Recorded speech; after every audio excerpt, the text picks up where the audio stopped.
ગુજરાત ભાજપ પ્રદેશ પ્રમુખ જગદીશ વિશ્વકર્માએ તાજેતરમાં યોજાયેલી એઆઈ સમિટને લઈ કોંગ્રેસ ઉપર કડક પ્રહાર કર્યા છે।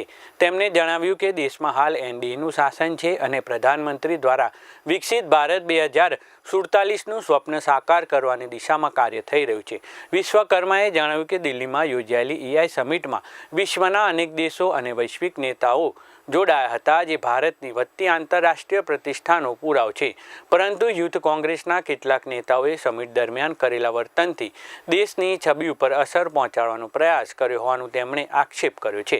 તેમણે વધુમાં કહ્યું કે કોંગ્રેસ અને રાહુલ ગાંધી દ્વારા કરવામાં આવતા નિવેદનો દેશહિતમાં નથી અને આવા પગલાં કોંગ્રેસની રાજકીય રીતે નુકસાન પહોંચાડશે। વિશ્વકર્માના જણાવ્યા મુજબ દેશની જનતા આવી ઘટનાઓની નિંદા કરી રહી છે અને યોગ્ય સમયે જવાબ આપશે। પ્રદેશ પ્રમુખે જણાવ્યું કે ગુજરાતની જનતા વતી પણ કોંગ્રેસના વર્તનની નિંદા કરવામાં આવે છે અને એઆઈ સમિટ દરમિયાન થયેલું વર્તન અક્ષમય છે। ભારતની આ વધતી આ વૈશ્વિક પ્રતિષ્ઠાની તાકાતને દુનિયાભરના લોકોએ જ્યારે વખાણ કર્યા ત્યારે ચોક્કસ લોકોએ કોંગ્રેસના નેતાના પેટમાં તેલ રેડાયું હોય,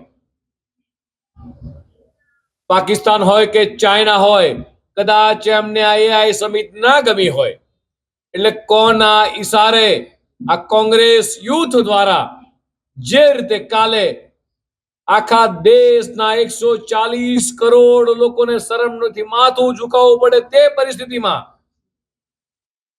યુથ કોંગ્રેસના લોકોએ એઆઈ સમિટમાં જઈ પોતાની ટી શર્ટ કાઢી જે વરવું દ્રશ્ય કર્યું, દેશની 140 કરોડ જનતાને સખત શબ્દોમાં વખોડે છે।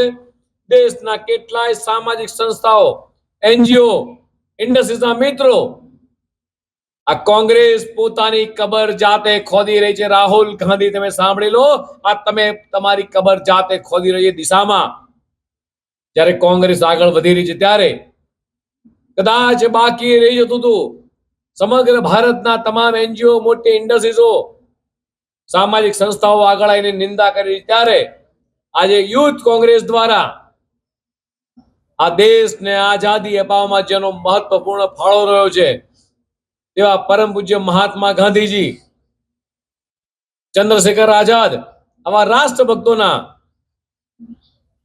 પરમ પૂજ્ય મહાત્મા ગાંધીજીનું જે ધોતી પહેરી અને પૂતળી પહેરેલું જે ફોટો છે અને ફોટામાં લખ્યું છે એમણે કે ગાંધીજીને આઝાદી દિलाई थी, उनके तन पर एक कपड़ा नहीं था, અને એવી જ રીતે ચંદ્રશેખર આઝાદજીનો ફોટો મૂક્યો છે।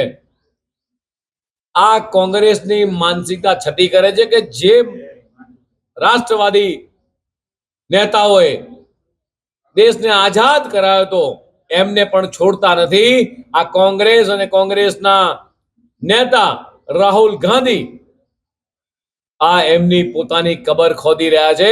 દેશની 140 કરોડ જનતા ક્યારેય એમને માફ નહીં કરે।